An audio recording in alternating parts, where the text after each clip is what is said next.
For the economist, however, a theory is a systematic explanation of interrelationships among economic variables, and its purpose is to explain causal relationships among these variables.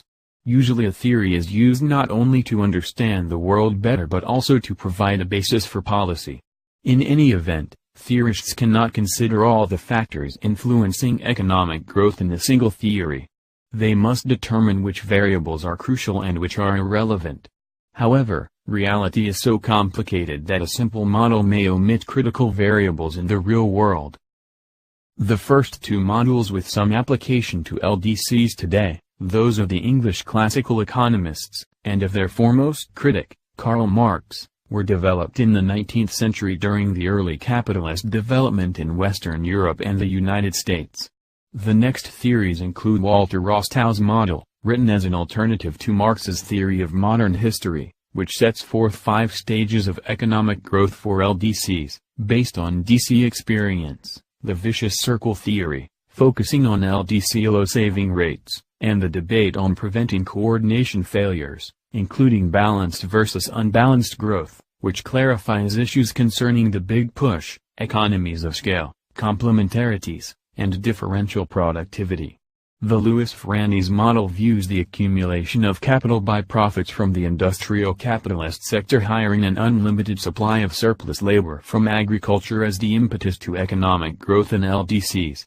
Paul Baran's coalitions model draws on Marx's historical dynamics and Lenin's theory of imperialism to analyze economic backwardness in Asia, Africa, and Latin America.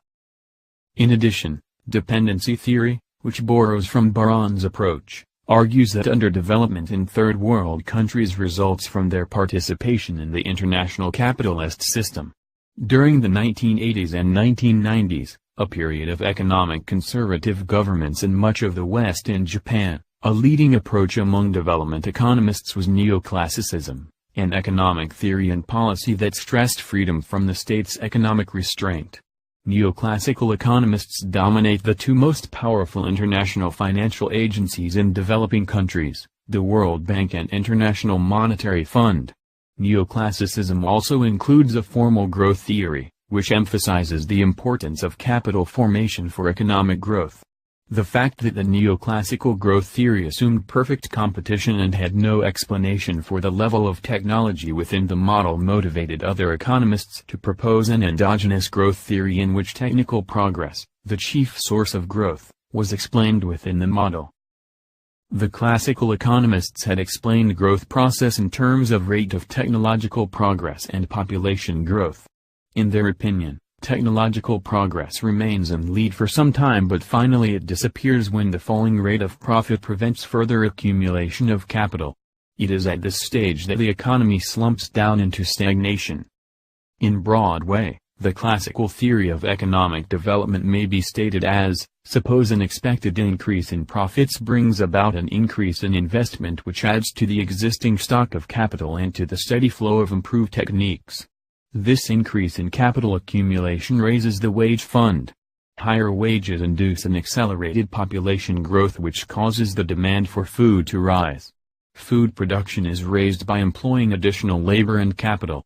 But diminishing returns to land bring about rise in labor cost and as a result, the price of corn goes up. In turn, rents increase, wages rise, thereby reducing profits. Reduction in profit implies reduction in investment, retarded technological progress, diminution of wage fund and slowing down of population growth and capital accumulation.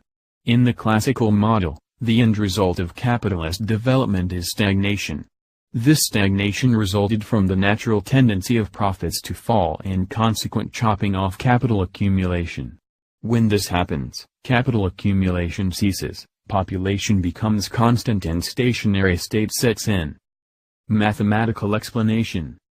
The basic proportions of classical theory of growth can be explained in terms of mathematical equation as this makes the model brief, simple and easy. Proposition 1. The production function. The total output of an economy depends upon the size of labor, the stock of capital, the amount of available natural resources and available technology. Thus, it expresses a function relationship between dependent and independent variables, that is, Q equals F, L, K, N, T, where Q equals total output, L equals size of labor, K equals stock of capital, N equals amount of available natural resources, and T equals technology. N is constant because it cannot be increased quantitatively, but its quality can be improved by advanced technology. So the total output ultimately depends upon labor force, stock of capital, and technology. Proposition 2. Technological progress depends on investment.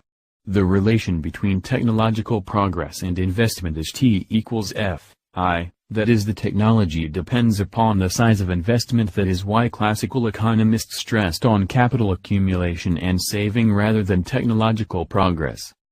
Proposition 3. Investment depends on profits. It is true that investment depends upon profits. The capitalist will make investment only if it is profitable.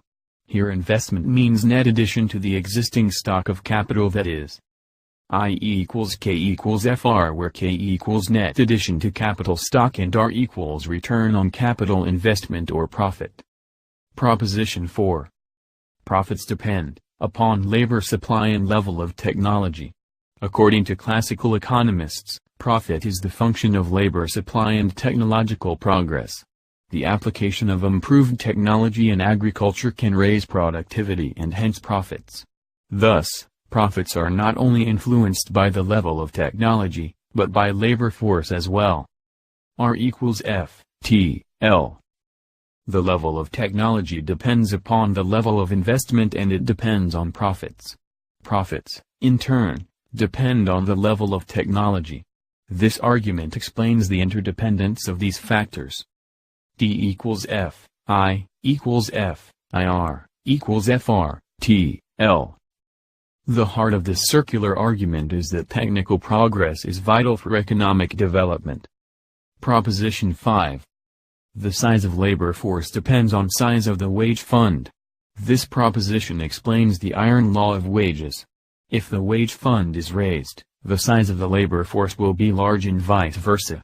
The people in past did not visualize that population growth could adversely affect their standard of living.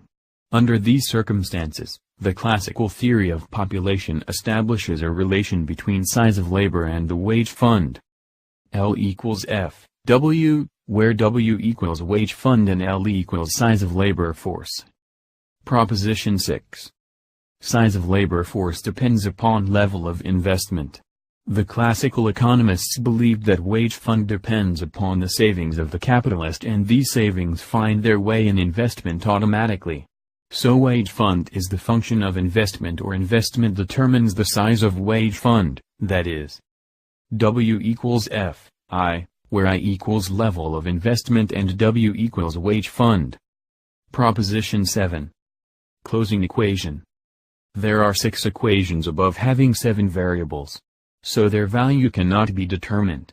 The system determinates when the number of unknowns is equal to the number of the equations and operational function is of the form Q equals R plus W, where Q equals total output, R equals profits and W equals wages. That is, the output is the sum of profits and wages together. The seventh equation of classical theory R is under. The seventh equation of classical theory R is under Q equals F, L, K, N, T, T equals F, I equals K equals, FR. R equals F, T, L, L equals F, W, W equals F, I, Q equals R plus W. The circulatory system can be stated as: the economic development implies in the level of output. This increase is possible due to the application of improved technology, which in turn depends upon the level of investment. The investment is determined by the level of profit. The level of profits will be determined by the size of wage fund, which, in turn, will influence the labor force or population growth. Population growth will necessitate the discovery of new scientific inventions for raising the total output. The circulatory system may be stated as: Q lead to T, T lead to I lead to R lead to W, W lead to L and L lead to Q, again in circular system. In the classical model, the end result of development activity is the stationary state. The stationary state in the opinion of the classicalists was essentially a concept of mature economy and, thus, it should not be interpreted as something characterized by underdevelopment. Paradoxically, the stagnation theory of Ricardo was formulated amid numerous scientific discoveries and technical changes that multiplied output. Clearly, he underestimated the impact of technological advance in offsetting diminishing returns. The steam engine, 1769, the spinning jenny, 1770, the Arkwright water frame, 1771, the puddling process for making wrought iron, 1784, the power loom, 1785, the cotton gin, 1793, interchangeable parts, 1798, improved soil tillage and improved breeds of livestock, around 1800, the steamboat, 1807, the water mill for powering factories, 1813, and the three-piece iron plow, 1814, were all developed before he wrote his theory. Since Ricardo's time, rapid technological progress contributed to unprecedented economic growth. Furthermore, the iron law of wages did not foresee the extent to which population growth could be limited, at least in the West, through voluntary birth control. Karl Marx, the father of scientific socialism, is considered a great thinker of history. In Marxian theory, production means the generation of value. Thus economic development is the process of more value generating. Labor generates value. But high level of production is possible through more and more capital accumulation and technological improvement. At the start, growth under capitalism, generation of value and accumulation of capital underwent at a high rate. After reaching its peak, there is a concentration of capital associated with falling rate of profit. In turn, it reduces the rate of investment and as such rate of economic growth. Unemployment increases. Class conflicts increase. Labor conflicts start and there is class revolts. Ultimately, there is a downfall of capitalism and rise of socialism. Marx wanted to replace the unhistorical approach of the classicists with a historical dialectic. Marxists consider classical and later orthodox economic analysis as a still photograph, which describes reality at a certain time. In contrast, the dialectical approach, analogous to a moving picture, looks at a social phenomenon by examining where it was and is going and its process of change. History moves from one stage to another, say, from feudalism to capitalism to socialism, on the basis of changes in ruling and oppressed classes and their relationship to each other. Conflict between the forces of production, the state of science and technology, the organization of production, and the development of human skills, and the existing relations of production, the appropriation and distribution of output as well as a society's way of thinking, its ideology, and worldview, provide the dynamic movement in the materialist interpretation of history. The interaction between forces and relations of production shapes politics, law, morality, religion, culture, and ideas. Marx's ideas were popularized by his collaborator, Friedrich Engels, especially from 1883 to 1895, when he finished Marx's uncompleted manuscripts, interpreted Marxism, and provided its intellectual and organizational leadership. Marxian economic theory of growth is based on certain assumptions. 1. There are two principal classes in the society. 1. Bourgeoisie, business and middle classes, and 2. Proletariat, the working class. The second is wages of the workers are determined at existence level of living. Third, labor theory of value holds good. Thus labor is the main source of value generation. Fourth is factors of production are owned by the capitalists. Fifth, capital is of two types, constant capital and variable capital. Sixth, capitalists exploit the workers. Seventh, labor is homogeneous and perfectly mobile. Eighth, perfect competition in the economy. And ninth, national income is distributed in terms of wages and profits. Marx's main analysis was of capitalism, but his discussions of socialism and communism were not well developed. Even his analysis of capitalism, and the transition to socialism, had a number of flaws. He had theorized worker revolt in the industrialized West, but the revolution occurred first in Russia, one of the least developed capitalistic countries in Europe.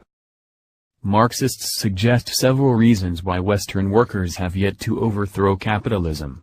Having realized the dangers of a rebellious working class at home, the capitalists have developed a tactic of divide and rule that depends on exploitation of workers outside the West. Furthermore, the news media, educational institutions, and churches create a false consciousness supporting ruling class ideologies. And the capitalist state has powerful legal, police, military, and administrative machinery to quell potential resistance. Marx also overlooked the possibility that the interests of workers and capitalists might not conflict. Thus, workers in the West may have supported capitalism because they gained more in the long run by receiving a relatively constant share of a rapidly growing output than by trying to acquire a larger share of what might have been a more slowly growing output under an alternative system. People existed for centuries with little change in their economic life. When major changes occurred, as in the last 500 years or so, they often took place abruptly. In the stages of economic growth, 1961, Walter W. Rostow, an well-known economic historian, sets forth a new historical synthesis about the beginnings of modern economic growth on 6 continents. Rostow has little to say about the concept of traditional society except to indicate that it is based on attitudes and technology prominent before the turn of the 18th century. The work of Isaac Newton ushered in change. He formulated the law of gravity and the elements of differential calculus. After Newton, people widely believed that the external world was subject to a few knowable laws, and was systematically capable of productive manipulation. Rostow 1961. In the traditional long-lived social and economic system, the output per head is low and tends not to rise. Economic activities are static and national income is very low. Rostow's preconditioned stage for sustained industrialization includes radical changes in 3 non-industrial sectors. 1. Increased transport investment to enlarge the market and production specialization. 2. A revolution in agriculture, so that a growing urban population can be fed, and 3. An expansion of imports, including capital, financed perhaps by exporting some natural resources. These changes, including increased capital formation, require a political elite interested in economic development. This interest may be started by a nationalist reaction against foreign domination or the desire to have a higher standard of living. It is a period of transition in which the traditional systems are overcome, and the economy is capable of exploiting the fruits of modern science and technology. Rostow's central historical stage is the takeoff, a decisive expansion occurring over 20 to 30 years, which radically transforms a country's economy and society. During this stage, barriers to steady growth are finally overcome, while forces making for widespread economic progress dominate the society, so that growth becomes the normal condition. The takeoff period is a dramatic moment in history, corresponding to the beginning of the Industrial Revolution in late 18th century Britain, pre-Civil War railroad and manufacturing development in the United States, the period after the 1848 Revolution in Germany, the years just after the 1868 Meiji Restoration in Japan, the rapid growth of the railroad, coal, iron, and heavy engineering industries in the quarter century before the 1917 Russian Revolution, and a period starting within a decade of India's independence, 1947, and the communist victory in China, 1949. Takeoff represents the point at which the resistances to steady growth are finally overcome and the growth is normally inevitable. The economy generates its own investment and technological improvement at sufficiently high rates so as to make growth virtually self-sustaining. Rostow indicates that 3 conditions must be satisfied for takeoff. 1. Net investment as a percentage of net national product, NNP, increases sharply, from 5% or less to over 10%. If an investment of 3.5% of NNP leads to a growth of 1% per year, then 10.5% of NNP is needed for a 3% growth, or a 2% per capita increase if population grows at 1%. 2. At least one substantial manufacturing sector grows rapidly. The growth of a leading manufacturing sector spreads to its input suppliers, expanding to meet its increased demand, and to its buyers benefiting from its larger output. In the last 3 decades of the 1700s, for example, the cotton textile industry in Britain expanded rapidly because of the use of the spinning jenny, water frame, and mule in textiles and the increased demand for cotton clothing. The development of textile manufacturers, and their exports, had wide direct and indirect effects on the demand for coal, iron, machinery, and transport. In the United States, France, Germany, Canada, and Russia, the growth of the railroad, by widening markets, was a powerful stimulus in the coal, iron, and engineering industries, which in turn fueled the takeoff. 3. A political, social, and institutional framework quickly emerges to exploit expansion in the modern sectors. This condition implies mobilizing capital through retained earnings from rapidly expanding sectors, an improved system to tax high-income groups, especially in agriculture, developing banks and capital markets, and, in most instances, foreign investment. Furthermore, where state initiative is lacking, the culture must support a new class of entrepreneurs prepared to take the risk of innovating. The drive to maturity, a period of growth that is regular, expected, and self-sustained, follows takeoff. A labor force that is predominantly urban, increasingly skilled, less individualistic, and more bureaucratic, and looks increasingly to the state to provide economic security characterizes this stage. The drive to maturity, a period of growth that is regular, expected, and self-sustained, follows takeoff. A labor force that is predominantly urban, increasingly skilled, less individualistic, and more bureaucratic, and looks increasingly to the state to provide economic security characterizes this stage. The drive to maturity is the stage of increasing superiority of the economy. Against the background of steady growth, new industries are developed, there is less reliance on imports and more exporting activity. The economy demonstrates its capacity to move beyond the original industries which powered its takeoff, and to absorb and to apply efficiently the most advanced fruits of modern technology. The symbols of this last stage, reached in the United States in the 1920s and in Western Europe in the 1950s, are the automobile, suburbanization, and innumerable durable consumer goods and gadgets. In Rostow's view, other societies may choose a welfare state or international military and political power. The 4th stage ends in the attainment of 5th stage, which is the age of mass production. It is the stage in which there is an affluent population, and durable and sophisticated consumer goods. There are huge capital and technological intensive industries in such an economy. People are more quality conscious and comfort lovers. Wage rates are high. Health and safety issues are addressed by the government. This theory tries to explain the long-term processes of economic development from the point of view of economic history by describing 5 ideal types of stages through which all societies pass. The traditional society has more than 75% of the population engaged in food production, and political power is in the hands of landowners or of a central authority supported by the army and the civil servants. The transitional stage creates the preconditions for takeoff by bringing about radical changes in the non-industrial sectors. Export of raw material gains momentum, a new class of businessmen emerges, and the idea of economic progress coming from outside spreads through the elite. The takeoff stage brings a sharp increase in the rate of investment and the per capita output. This stage of industrial revolution is accompanied by radical changes in the production techniques. Expansion takes place in a small group of leading sectors at first and, on the social side, is accompanied by the domination of the modern section of society over the traditional one. The drive to maturity brings a spread of growth from the leading to the other sectors and a broader application of modern technology followed by necessary changes in the society at large. The stage of high mass consumption can be reached after attaining a certain level of national income and formulating an economic policy giving priority to increased private consumption.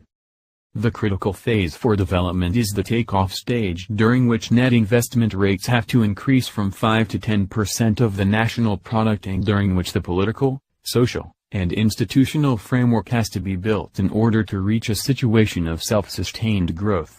The financial resources must be accumulated internally by higher saving rates. Income distribution favoring classes and strata which are willing and able to use capital more productively than others has the same effect. While this theory became widely known, perhaps because of its author's political post and the fact that it is a counterposition to Marxian approaches, this timetable of development does little to explain why some societies go ahead on this ladder and others not. As well, its value for forecasting the results of development activities is limited. The rather fixed stages hardly allow for alternative goals and processes of development and incorporate a high degree of ethnocentrism. Rostow's theory was the trend among many U.S. government officials in the 1960s, especially in the international aid agencies, because it promised hope for sustained growth in LDCs after substantial initial infusions of foreign assistance. But among scholars, Rostow's work met with, at best, mixed reviews. Rostow is accused of overambition.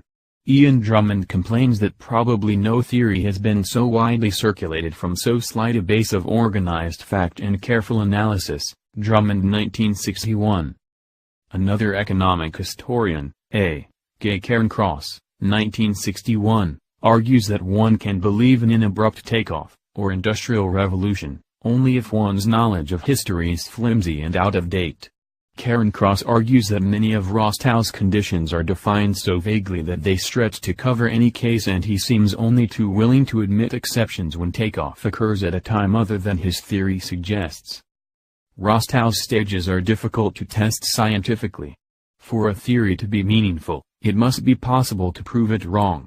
If the stages are to explain how economic development is caused, the relationships cannot be circular. The stages must be defined in terms other than economic development, the variable the theory is trying to explain. For example, the concepts of first and fifth stage define rather than explain reasons for the level of economic development. Furthermore, past economies, primitive, ancient, medieval, and those of the presently developed countries of a century or two ago, are all grouped with presently underdeveloped countries in a single category, the traditional society. The designation of traditional societies as pre-Newtonian neglects the dualism of many present-day LDCs. Much of the large manufacturing, plantation, and mining sectors of India, Indonesia, Nigeria, and Pakistan use modern methods and techniques and cannot be considered traditional in Rostow's sense. Much of Rostow's thesis about conditions for takeoff is contradicted by empirical data. Increases in investment rates and growth do not occur in the 20 to 30-year span Rostow designates for takeoff.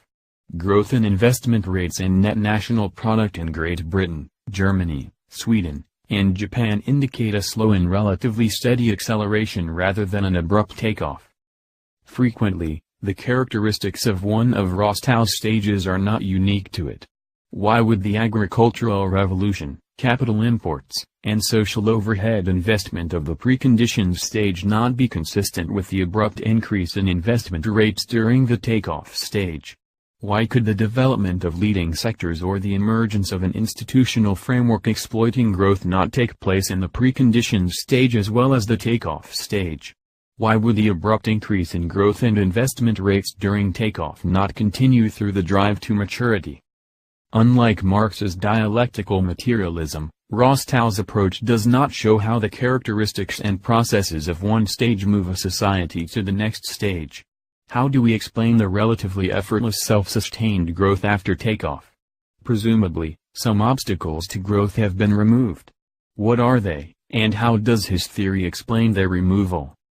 Rostow's premise that economic modernization implies a change from an underdeveloped economy to one similar to those in North America and Western Europe today poses another problem. Rostow compares LDCs at independence to the formation of nation-states in the West. He assumes that the development of underdeveloped countries will parallel earlier stages of today's advanced countries, but he neglects the relationship of contemporary underdeveloped countries with developed countries as well as each LDC's highly individual history. Rostow is ethnocentric when he chooses a high-mass consumption society, characterized by automobiles, suburbanization, and consumer gadgets, as the culminating stage of economic growth. For him, today's modernized societies, the archetype of which is the United States, are an image of the future of traditional societies. Surely the study of comparative history should alert us to the danger of using the experience of the United States, or any other country, as a model for countries with very different cultural and political backgrounds to emulate. The vicious circle theory indicates that poverty perpetuates itself in mutually reinforcing vicious circles on both the supply and demand sides. Supply side. Because incomes are low, consumption cannot be diverted to saving for capital formation. Lack of capital results in low productivity per person, which perpetuates low levels of income. Thus, the circle is complete. A country is poor because it was previously too poor to save and invest. Or as Jeffrey Sachs, 2005 hours 56 minutes, explains the poverty trap, poverty itself is the cause of economic stagnation. Japan's high savings rates during periods of rapid economic growth during the 1950s, 1960s, and 1970s, and the high savings rates of the Asian tigers, Malaysia, and Thailand imply the other side of the coin of the vicious circle. As countries grow richer, they save more, creating a virtuous circle in which high savings rates lead to faster growth. Edwards 1995, Economist 1995b:72, World Bank 2003 I:218-220. Demand side.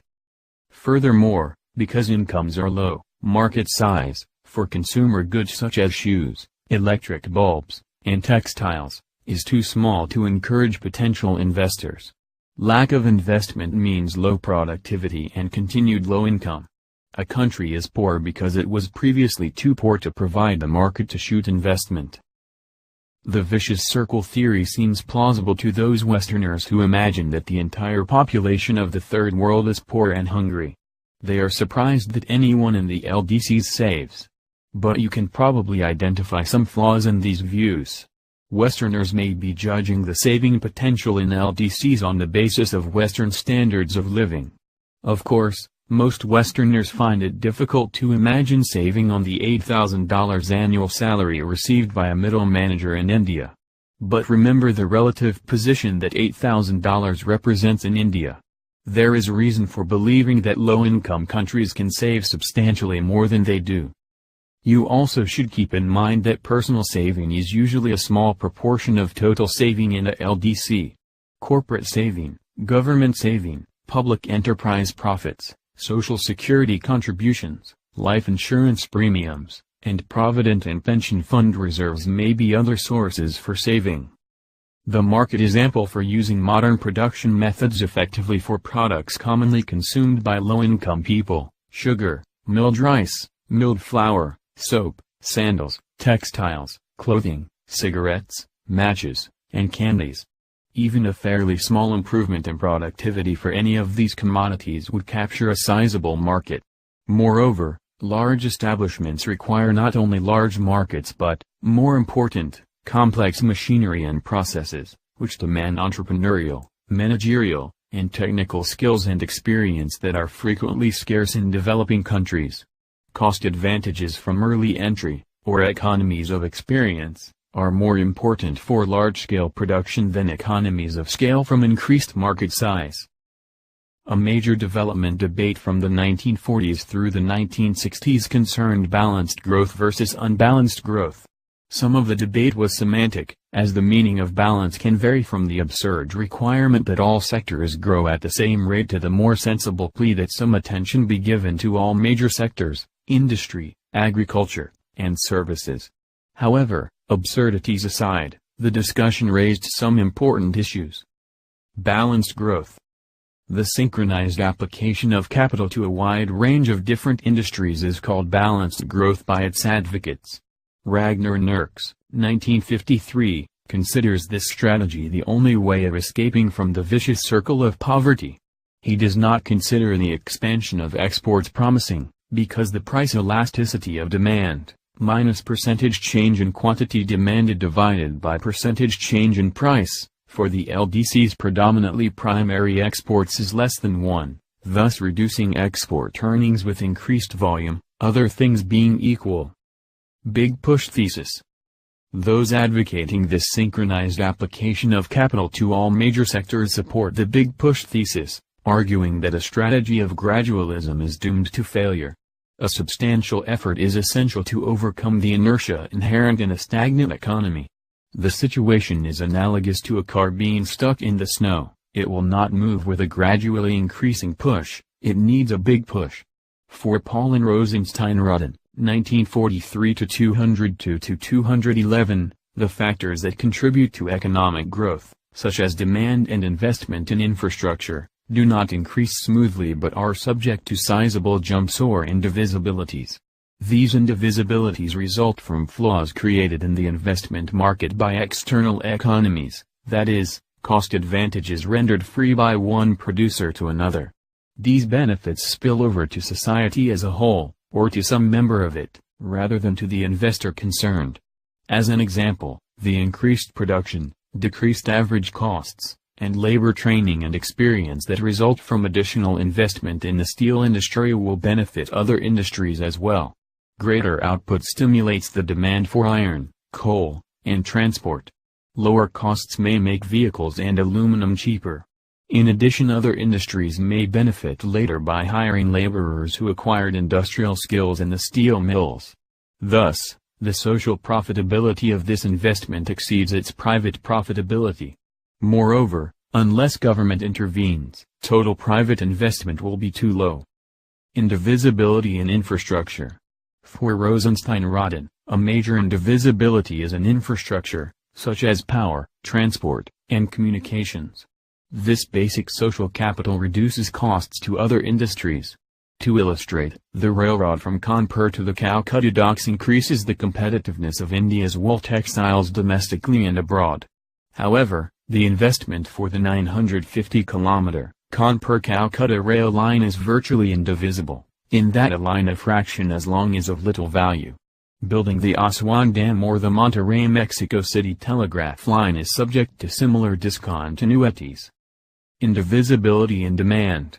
This indivisibility arises from the interdependence of investment decisions, that is, a prospective investor is uncertain whether the output from his or her investment project will find a market.